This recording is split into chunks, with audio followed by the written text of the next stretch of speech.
Hello, நான் உங்கள் vs Taylor. இன்றைக்கி தான் நம்மளோட சேனலை ஃபஸ்ட் டைம் பார்க்குறீங்க அப்படின்னா மறக்காமல் சப்ஸ்கிரைப் பண்ணி லைக் பண்ணி ஷேர் பண்ணி வச்சுக்கோங்க.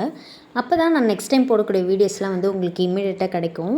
நம்மளோட சேனலில் இனிமேல் கண்டினியூஸாக ப்ளவுஸ் எப்படி கட் பண்ணுறது, ப்ளவுஸ் எப்படி ஸ்டிச் பண்ணுறது ஈஸியாக 10 டேஸ்க்குள்ளே நான் ஒரு நல்ல டெய்லர் ஆயிடணும், அந்த மாதிரி ஏதாவது சூப்பரான ஒரு வீடியோ கொடுங்கன்னு கேட்டிங்கன்னா கண்டிப்பாக நம்மளோட சேனலில் வரப்போகுது.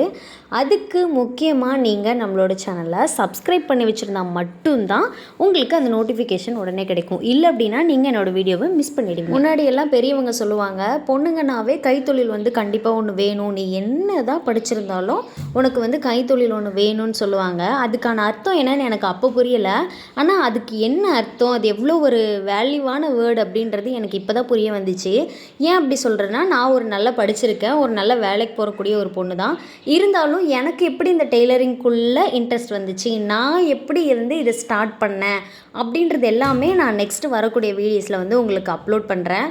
அது மட்டும் இல்லாமல் உங்களுக்கு ஏதாச்சும் டவுட் இருக்குது, சிஸ்டர் நீங்கள் இந்த வீடியோ போடுங்க அந்த வீடியோ போடுங்க அப்படின்னு ஏதாச்சும் உங்களுக்கு ஐடியா இருந்துச்சுன்னா மறக்காமல் நீங்கள் என்னோடய கமெண்ட் பாக்ஸில் கமெண்ட் பண்ணலாம். அப்போ தான் உங்களுக்கு என்ன வீடியோஸ் வேணும் அப்படின்றது எனக்கு தெரியும். அதுக்கேற்ற மாதிரியான வீடியோஸை நான் இமீடியட்டாக அப்லோட் பண்ணுறதுக்கு ட்ரை பண்ணுறேன். நான் ப்ளவுஸ் கற்றுக்க போகிறப்பெல்லாம் எனக்கு ரொம்ப ஆர்வம். நான் படித்து முடித்து வேலைக்கு போன உடனே வந்து வேலைக்கு போய்கிட்டு இருக்கும் பொழுதே அந்த வேலையை முடிச்சுட்டு நான் நைட் டியூட்டி பார்த்தேன் அப்படின்னா மார்னிங் வந்து நான் டெய்லர் கிளாஸ் போகணும் அப்படின்ற மாதிரியெல்லாம் போய் கிளாஸ் எல்லாம் விசாரிச்சுட்டு வருவேன். ஒரு நாள் கூட நான் போயிருக்கேன். அதுக்கப்புறமே ஏன் வந்து நான் போகலை அப்படின்னா என்னால் போக முடியல. இந்த டைமும் அந்த டைமும் எனக்கு செட் ஆகலை. அதுவும் இல்லாமல் நான் இருந்த ஊர் வந்துட்டு வேறு, வேலை பார்த்த ஊர் வந்துட்டு வேறு. ஸோ ரெண்டுக்குமே வந்து செட் ஆகாத மாதிரி இருந்துச்சு. ஆனால் என்னோடய மைண்டில் ஓடிக்கிட்டே இருந்துச்சு, நாமளும் வந்து ப்ளவுஸ் கற்றுக்கிட்டே ஆகணும், ஸ்டிச் பண்ணியே ஆகணும் அப்படின்ற வந்து ஆசை. எல்லாருக்கும் எதேதோ ஆசை இருக்கும். எனக்கு வந்து அந்த ஸ்டிச்சிங் மேலே ரொம்ப லவ் இருந்துக்கிட்டே தான் இருந்துச்சு. ஒரு டைமுக்கு மேலே எப்படியாச்சும் நம்ம இதை பண்ணியே ஆகணும் அப்படின்ற மாதிரி இருக்கும் பொழுது நான் மேரேஜ் ஆனதுக்கு அப்புறமே வந்து இதை வந்து கண்டினியூ பண்ணுறதுக்கு எனக்கு ஒரு வாய்ப்பு கிடச்சிது. என் ஹஸ்பண்ட் வந்து சொன்னார், நீ சும்மா தானே இருக்க, நீ வேணால் டெய்லர் கிளாஸ் ட்ரை பண்ணி பாரு அப்படின்னு சொன்னார். ஏன் அப்படி சொன்னார்னா, தனியாகவே இருக்க முடியாது. தனியாக இருக்கும் பொழுது ரொம்ப வந்து தூங்குறது சாப்பிட்றது இதே போல் தான் இருந்துகிட்டே இருக்கும். டைம் ரொம்ப போர் அடிக்கும். அப்போ நாம் என்ன பண்ணுவோம், அவங்களுக்கு ஃபோன் பண்ணி அவங்கள டிஸ்டர்ப் பண்ணிக்கிட்டே இருப்போம். அது டிஸ்டர்ப் கிடையாது, வேறு வழி இல்லாமல் நாம் வந்து அவங்களுக்கு ஃபோன் பண்ணிக்கிட்டே இருக்கோம். அப்படி இருக்க சூழ்நிலையில் நாம் தனியாக இருக்க வேண்டாமே, நாம் போய் கிளாஸ்க்கு போய் கற்றுக்கலாம் அப்படின்னு சொல்லிட்டு போகும்பொழுது தான் நான் போய் கற்றுக்கிட்டேன். அப்படி கற்றுக்கிட்ட ஒரு விளையாட்டு போக்க கற்றுக்கிட்ட ஒரு விஷயம் இன்றைக்கி எனக்கு நல்ல ஒரு அமௌண்ட்டை கொடுக்குது அப்படின்னா கண்டிப்பாக நீங்கள் யாருமே நம்ப மாட்டீங்க. உண்மையாலுமே ஒரு நல்ல அமௌண்ட். நீ வேலைக்கு போய் என்ன நீ நல்ல அமௌண்ட் சம்பாதிப்பியோ அதே மாதிரி நீ வீட்டில் இருந்துகிட்டே சூப்பராக ஒரு நல்ல ஏர்னிங்ஸை வந்து நீங்கள் பார்க்க முடியும். அதனால தான் சொல்கிறேன், கண்டிப்பாக நீங்கள் வந்து இந்த ஸ்டிச்சிங் எடுத்து நீங்கள் பண்ணலாம்.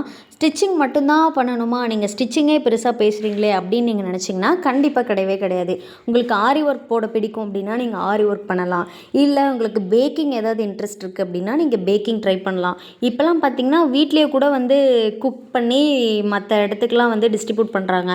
அந்த மாதிரியாக உங்களுக்கு என்ன பிடிச்சிருக்கோ, எனக்கு இதுதான் பிடிச்சிருக்கு அப்படின்ற மாதிரி ஒரு பேஷனட்டிக்காக எடுத்து நீங்கள் பண்ணிங்க அப்படின்னா கண்டிப்பாக நீங்கள் வந்து அது சக்ஸஸ் பண்ணலாம். முக்கியமாக இந்த ஸ்டிச்சிங் தொழிலை யார் பண்ணலான்னு கேட்டிங்கன்னா, உங்களுக்கு வந்து குழந்தைங்க இருக்காங்க, அவங்களெல்லாம் வந்து ஸ்கூலுக்கு அனுப்பிட்டு நான் ஃப்ரீயாக இருக்கும் பொழுது இதை பண்ணணும், ஆனால் எனக்கு ஒரு ஏர்னிங்ஸ் வேணும்னு நினச்சிங்கன்னா கண்டிப்பாக நீங்கள் இது தாராளமாக பண்ணலாம். ப்ளவுஸ் நான் ஸ்டிச் பண்ணுறதுக்கு ரெடியாக இருக்கேன், ஆனால் என்கிட்ட என்ன வேணும், என்கிட்ட எதுவுமே இல்லை அப்படின்னு நினச்சிங்கன்னா ஃபஸ்ட்டு நீங்கள் வந்து கட்டிங் வந்து நல்லா ஃபுல்லாக தரவாக கற்றுக்கோங்க. மிஷின் வந்து அப்புறம் கூட வாங்கிக்கலாம். ஏன் நான் அப்படி சொல்கிறேன்னா, கட்டிங்கே நம்ம ஃபினிஷ் பண்ணாமல் மிஷினை வாங்கி வச்சிட்டோம்னா ஐயோ தைக்கலையே அப்படின்ட்டே தான் அடிச்சிட்ருக்கோம். ஃபஸ்ட்டு நீங்கள் நியூஸ் பேப்பர் வாங்கி, சிசர் வாங்கி, டேப் வாங்கி எல்லாத்தையும் ரெடி பண்ணி வச்சுட்டு நீங்கள் ஃபுல்லாக கட்டிங் கற்றுக்கிட்டிங்கன்னா ஆட்டோமேட்டிக்காகவே தைக்கணும், மிஷின் வாங்கணுன்ற எண்ணம் வந்துடும். இப்போது ரெடிமேடில் என்னென்ன ட்ரெஸ்ஸஸ் வந்தாலும் கூட ப்ளவுஸ் போடுறவங்க கம்பல்சரி ப்ளவுஸாக போடுவாங்க. ஏன்னா சாரீ அப்படின்னாவே அதுக்கு ப்ளவுஸ் தான். அதனால் இப்போ நம்ம அந்த விஷயத்தை கற்றுக்கிட்டோன்னு வச்சுக்கோங்களேன், நம்ம சரௌண்டிங்கில் இருக்கிறவங்களுக்கு தெரிஞ்சாவே போதும் நம்ம நல்லா தைக்கிறோம் அப்படின்னா அவங்க நம்மக்கிட்ட நிறைய கிளாத் கொடுப்பாங்க, அவங்க 4 பேர்கிட்ட கொடுப்பாங்க, திருப்பி அவங்க 4 பேர்கிட்ட கொடுப்பாங்க. அதே மாதிரி நம்மளோட பிஸ்னஸ் வந்து டெவலப் ஆகிட்டே இருக்கும். ஸோ நான் என்ன சொல்ல வரேன் அப்படின்னா, குழந்தைங்கள வச்சுட்டு இருக்கிற பேரண்ட்ஸாக இருந்தீங்கன்னா நீங்கள் என்ன வேலை இருந்தாலும் ஒரு நாளைக்கு அரை மணி நேரமோ அட்லீஸ்ட் ஒரு 15 மினிட்ஸ் ஆகுது நீங்கள் டைம் ஸ்பெண்ட் பண்ணுங்கள். ஒரு வீடியோ பார்த்து நம்மளால் டெய்லரிங் பண்ண முடியும் அப்படின்ற பட்சத்தில் நாம் அதை பார்த்து தப்பில்லைல்ல. ஒரு நாளைக்கு ஒரு 15 நிமிஷம் வந்து நீங்கள் ஒதுக்கி உங்களோட வேலை எல்லாத்தையும் தள்ளி வச்சுட்டு நீங்கள் அதை பார்க்கும் பொழுது உங்களுக்கு லைஃப் டைம் அது வந்து யூஸ் ஆகும். என்ன சொல்ல வரேன் அப்படின்னா, உங்களால் முடியும் அப்படின்னா நம்பிக்கையோட நீங்கள் இந்த பிஸ்னஸை ஸ்டார்ட் பண்ணலாம். அதுக்கு சீக்கிரமாக நீங்கள் வந்து என் கூட சேர்ந்து ஸ்டிச்சிங்கை ஸ்டார்ட் பண்ணுங்கள். மறக்காமல் நம்மளோட சேனலை லைக் பண்ணி ஷேர் பண்ணி சப்ஸ்கிரைப் பண்ணி வச்சுக்கோங்க. அப்போ தான் நான் எப்படி ஈஸியாக கட் பண்ண கற்றுக்கிட்டேன், நான் எப்படி ஸ்டிச்சிங் பண்ண கற்றுக்கிட்டேன், நான் கிளாஸ் எவ்வளோ போனேன், எனக்கு எவ்வளோ ஃபீஸ் வாங்கினாங்க, நான் எத்தனை நாளில் கற்றுக்கிட்டேன், நான் ஃபஸ்ட்டு என்ன மிஷின் யூஸ் பண்ணேன், எல்லா டீட்டெயில்ஸுமே வரக்கூட வீடியோஸில் நான் சீக்கிரமாக உங்களுக்கு அப்லோட் பண்ணுறேன். நான் அப்லோட் பண்ணுற ஃபாஸ்ட் எப்படி இருக்குன்னு பார்த்தீங்கன்னா, நீங்கள் எனக்கு எவ்வளோ சப்போர்ட் பண்ணுறீங்களோ அதுக்கேற்ற மாதிரி சீக்கிரமாக நான் உங்களுக்கு வந்து வீடியோஸை அப்லோட் பண்ணுறேன். நான் இப்போது என்னோடய ப்ளவுஸ் ஸ்டிச் பண்ண ஸ்டார்ட் பண்ணதே ஒரு 3 இயர்ஸாக தான் இருக்கும். அதுக்கு முன்னாடி நான் எவ்வளோ பேசிக்காக ஸ்டிச் பண்ணிகிட்டு இருந்தேன், இப்போ எவ்வளோ ட்ரெண்ட் ஆகிருக்கேன் அப்படின்ற எல்லா விஷயங்களையும் நான் சீக்கிரமாக உங்களுக்கு ரிவீல் பண்ணுறேன்.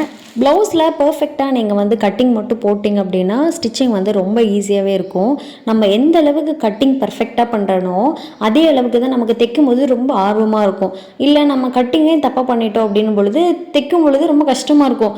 ஐயோ இப்படி கட் பண்ணிட்டோமே, இது எப்படி கரெக்ட் பண்ணுறது, இது லூஸாக இருக்கும், இது டைட்டாக இருக்கும், இதோட அளவு சரியாக வராது, அந்த மாதிரி எக்கச்சக்கமான ப்ராப்ளம்ஸ் வந்து வந்துகிட்டே இருக்கும்.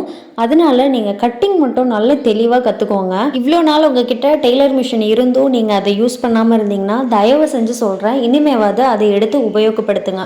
அப்போ தான் உங்கள் லைஃப்க்கு ஒரு நல்ல ஏர்னிங்ஸும் கிடைக்கும், உங்கள் ஃபேமிலியை ரன் பண்ணுறதுக்காக நீங்கள் போடுற எஃபர்ட்டும் கரெக்டாக இருக்கும். இல்லை நீ மிஷினை விட்டுட்டு வேறு ஏதாவது தேடிட்டு இருந்தீங்கன்னா கண்டிப்பாக இப்போ வந்து சர்வே பண்ண முடியாது. கையில் இருக்கிற பொருளை வச்சு நம்ம எப்படி வந்து சம்பாதிக்க முடியுன்றது மட்டும் யோசிச்சுக்கோங்க. சுறுசுறுப்பு ரொம்ப முக்கியம். ஒரு நாளைக்கு நான் இந்த ப்ளவுஸை தைச்சே முடிச்சே ஆகணும், என்னோடய கமிட்மெண்ட்டை வந்து நான் முடிச்சே ஆகணும்னு நினச்சி சீக்கிரமாக ஓட பழகுங்க. அதை விட்டுட்டு இன்றைக்கி நாளைக்கு நம்ம தள்ளி போடும் பொழுது நமக்கு எல்லாமே வந்து லேட்டாக தான் கிடைக்கும். டக்கு டக்கு டக்குன்னு நம்மளோட வேலையை ஃபாஸ்ட்டாக முடிச்சுக்கலாம். இவ்வளோ நேரம் என்னோடய வீடியோவை நீங்கள் முழுசாக பார்த்ததுக்கு ரொம்ப தேங்க்ஸ். மறக்காமல் நம்மளோட சேனலை சப்ஸ்கிரைப் பண்ணி லைக் பண்ணி ஷேர் பண்ணி வச்சுக்கோங்க. அப்போ தான் நான் நெக்ஸ்ட் போடக்கூடிய வீடியோஸ் உங்களுக்கு கிடைக்கும்.